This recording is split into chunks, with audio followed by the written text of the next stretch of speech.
புதன்கிழமை காலை நைட்டே கிச்சனை க்ளீன் பண்ணிவிட்டு என்ன சாப்பாடு இன்றைக்கி செய்கிறது அப்படிங்கிறத நைட்டே பிளான் பண்ணியாச்சு.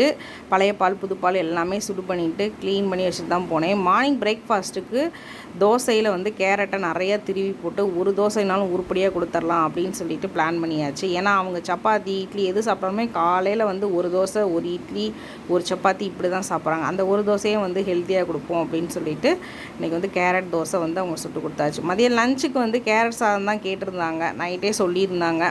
அதனால் கேரட் சாதம் பிரியாணி மசாலாலாம் கொஞ்சம் போட்டு சூப்பராக பண்ணியாச்சு. எனக்கும் இதே லஞ்சு தான் பிளான் பண்ணியாச்சு. ஹஸ்பண்ட் அவுட் ஆஃப் ஸ்டேஷன் அப்படிங்கிறனால நான் இதை சாப்பிட்டுக்கலாம் அப்படின்னு 2 முட்டையை வேக வச்சு அப்படியே மசால் போட்டு ரோஸ்ட் பண்ணியாச்சு. லஞ்சுக்கு இதையே பேக் பண்ணி கொடுத்தாச்சுங்க. தம்பியோட ஆல் டைம் ஃபேவரட் இந்த கேரட் சாதம் தான்.